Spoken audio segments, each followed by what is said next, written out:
what's up, y'all? We're back here with the Eron podcast. I'm here with Kacy Swain. She is the Chief Social Initiative Officer at Blue Elan Records. Elan, yes. Blue Elan Records, yes. All right, and she also played basketball at UCLA for 4 years. How are you doing today? So let's start by talking about, what got you into basketball to start out? Honestly, basketball it's been in my family. It's been a thing I've been doing since as early as I can remember. I think I started playing when I was like 6, and then from 6 years old all the way till end of college. So like 22, I played. Dang, Yeah. So that's dope. So, what was it like when, you went to high school and went through the entire recruiting process? So what was that like? I mean, it was a lot. It's a lot different now than it was back then. There are a lot less rules, I feel like, back then. So it was a lot of phone calls, a lot of, AAU trips, a lot of different AAU teams. It was basketball year round and just trying to figure out where I wanted to go to school and trying to get the right schools to notice me. So it was fun. So when did you know that you were, really good? As an athlete, you're supposed to have confidence. You're like, I've always known. But I've always been tall. So I've always been one of the tallest. And so that obviously helped a lot. But I think I knew I could do something with it when I started getting recruited, like I think end of middle school, early high school. I started getting like calls and letters from all these top universities. And I was like, wow, I can actually do something with this. And that's dope. So, what was it like when, you started getting recruited by UCLA? It was exciting. I was so nervous just because seeing them, at all the big AAU tournaments, and then all of a sudden they're in your practice gyms and then they're calling you. It's like, it's a surreal moment. And UCLA, I'm from Los Angeles, so UCLA was always one of like my dream schools.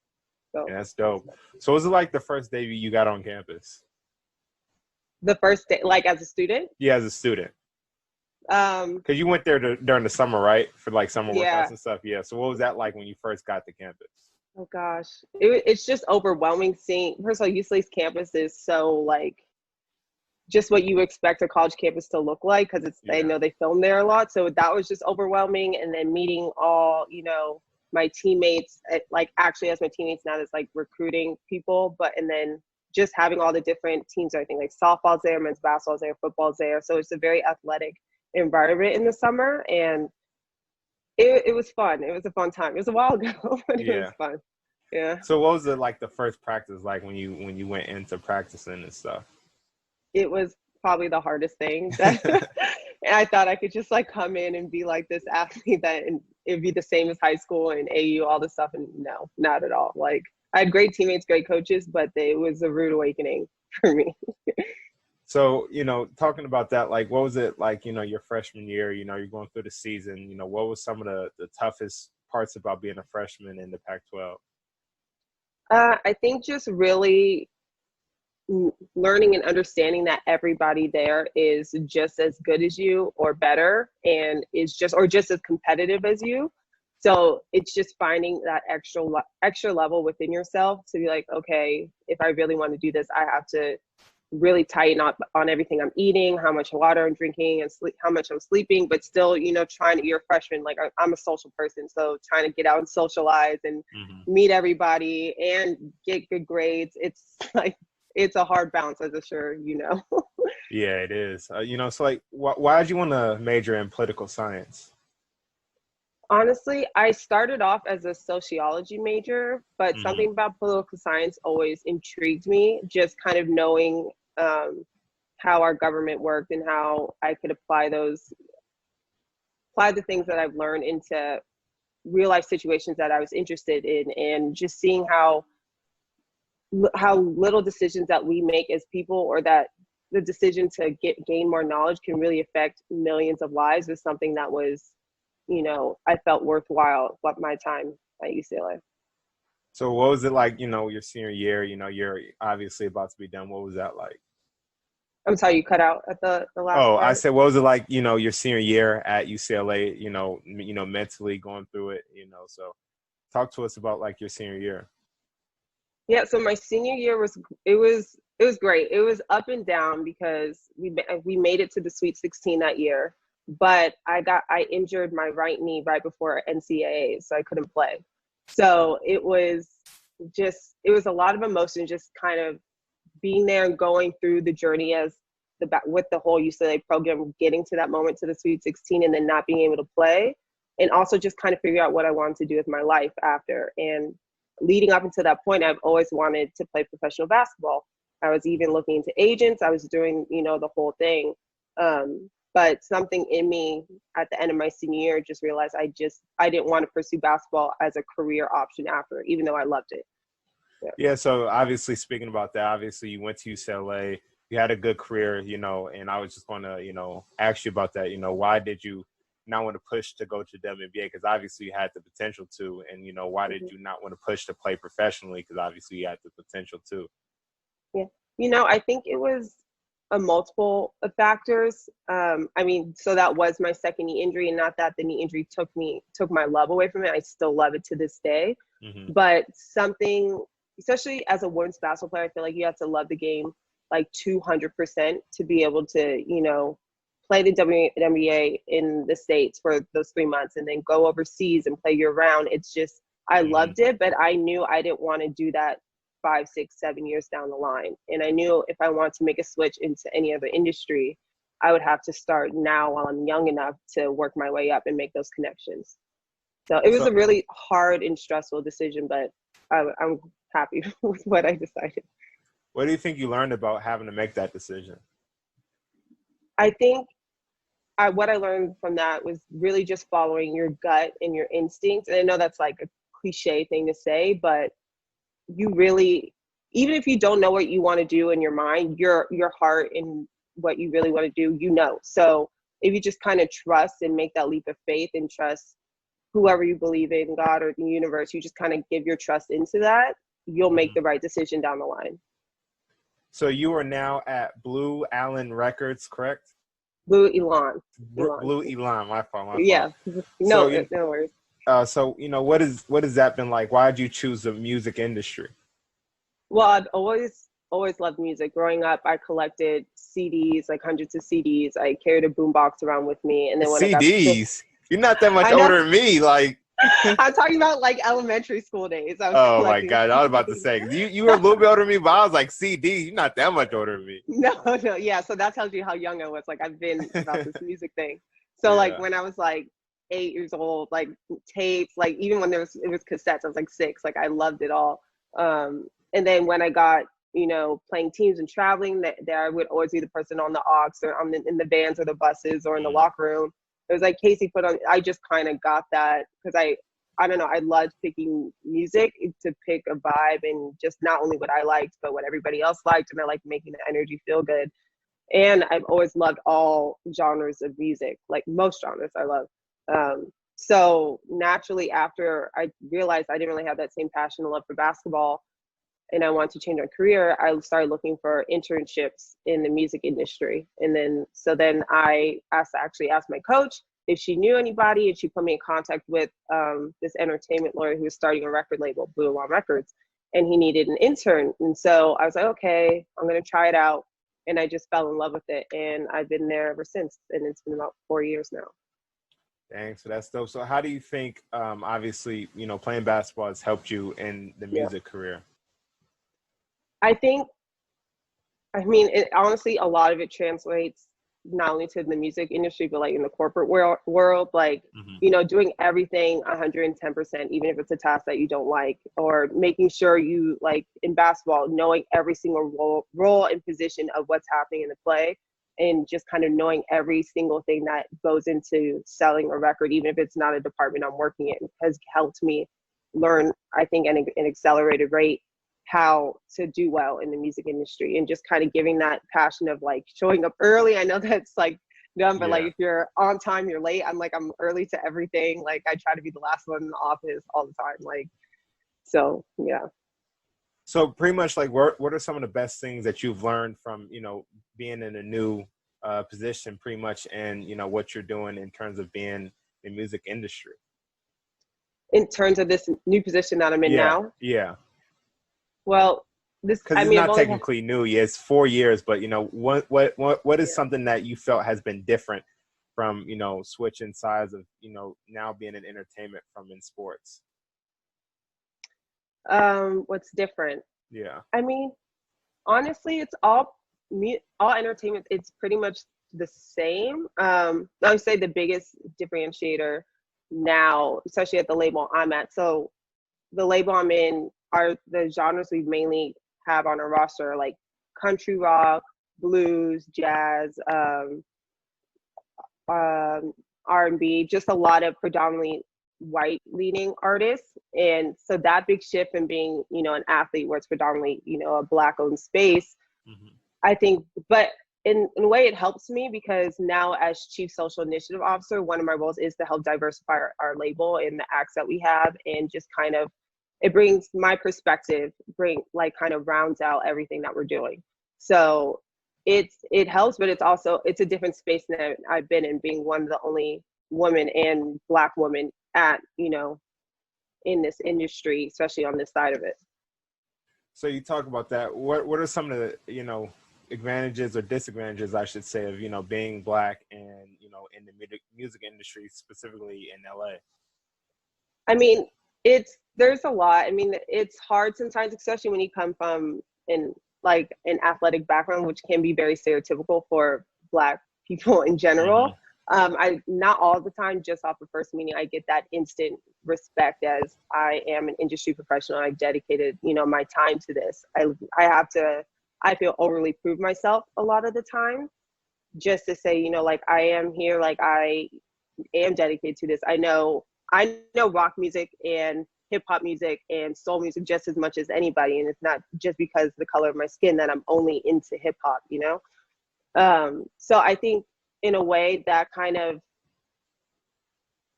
puts up some walls and leaps and barriers for me to prove myself to get over. But luckily, I work with a lot of knowledgeable coworkers who you know make it easier to go through those day-to-day things at my office.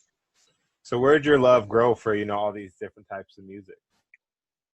You know, I don't really know. Like my parents, so maybe my mom. Well, my dad raised like our family on Motown. Like I loved Motown. That was like the first, Smokey Robinson, Marvin Gaye, all that stuff. It's Hmm. just all the first music that I really remember hearing growing up. And then my dad's also a big jazz fan. My mom loves jazz, and my mom loves Carole King, and just there weren't ever any barriers on the kind of music that was brought into my life from all my family members. I was really into pop culture growing up. So like I watched MTV all the time. So I got a lot of pop stuff in there and like grunge rock from all that stuff. And then as I got into college, I started to research more and went back into like the classic rock era and just kind of taught myself. Because when you look at it all, like there's not that much of a difference between all the genres of music. A lot of people, they like to keep it in different categories, but a lot of the musicians that from all genres blend together and work together and learn from different um, artists and all the time. So to me it's all the same. So I don't, yeah. So what is something that you have learned from being on the outside of the industry, not necessarily in the making the music? What are some of the business tactics that you've learned from being on that other side? I mean, the music industry is an ever changing, ever evolving Hmm. business. So what the record business was like in the 90s or even the early 2000s is totally different now. Now we have all these streaming platforms and way to monetize off like social media platforms on like Instagram and TikTok and make money off of YouTube. So it's very much a space where I, as a young person in the industry, have to take from people who've been in the industry 30, 40 years on how to sell a record, but also using my knowledge of my peers to how to sell that music in all these new digital spaces that someone my age 30 years ago didn't learn. So it's like at the same time, everyone's learning at the same time. No one Yeah. really knows what the next big thing is going to be. Like TikTok's been around, but it like went on a huge boom in the last, year. So now everybody's trying to figure out how to get their music on TikTok and how to get it viral, like how Megan Thee the stallion did the whole Savage, dancing. Her music Yeah. is going by. Yeah, like it's a whole new space. I think that's one of the things that makes the industry really fun too. It's just being creative. It's like a puzzle all the time. So what would you think makes a song successful? Like, what do you think is the formula for that? Has to be a good song. Yeah, true. People have to like it. I think not only that people have to like it, but people have to like the story that goes with it and the person that, is presenting the song and the story of how that song came to be.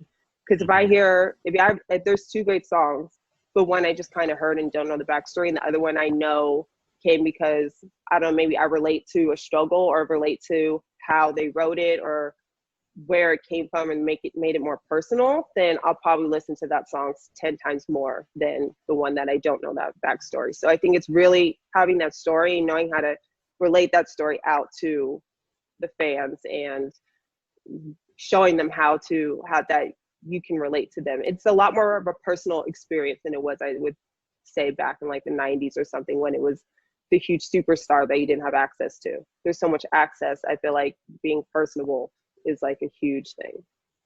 So how do you feel about that in the music industry? Obviously, years ago, like for example, like Eminem, a lot of people didn't used to really hear or see from Eminem until they heard his voice, in music. Mm-hmm. How has that changed the entire music industry in terms of now you see someone like Tory Lanez who does, an interview every other week, how has Mm-hmm. that changed, the entire game of music? I mean, I think it's different for everyone. Like, again, it goes back to knowing your fan base. Like, I don't expect, Kendrick Lamar to doing TikTok videos or Yeah. quarantine ring. Like, that takes away from his whole brand. Like, Yeah. Whenever it was years ago when he dropped his last album, like now building up that anticipation and knowing he's putting that like I know he's working on, something magical. I don't know for sure, but I know like as a feeling, like, and then just him probably just dropping it one day is gonna make it, the press around that and the buzz around it, so much bigger as if he was promoting it on TikTok every day, Yeah. But it's different. Like Tory Lanez really did he really elevated his career through this whole pandemic and doing the quarantine radio. And like, there are probably hundreds of thousands of people who didn't even know who he was or his music was until his quarantine radio went viral and now they're listening to his music. So it just depends. Yeah. So what is some of the things that you guys talk about? Like, do you talk to your artists, necessarily about, that, like knowing your audience and, your record label in general? Do you guys talk a lot about that? Yeah, we definitely do. We definitely, at the inception stage, before any album or single or music is released, we definitely talk about, as a team and with the artist, what they want, what the message they want to get out there, who their audience is, what their audience is into, the age ranges, the genders, or just what a typical day for their fan would look like, to see how we could target them and really help the artist connect with them if they are trying to reach somebody new. But that's one of the most crucial process points of our whole campaign, is that inception point. So what does a typical day look like for you? Let's say it's like a regular Wednesday, like today or yesterday. Like, what does a typical work day look like for you? Busy. I'll wake up, start working around like 8:30. I'll like clock in and say hi to most of my coworkers, answer like some general emails.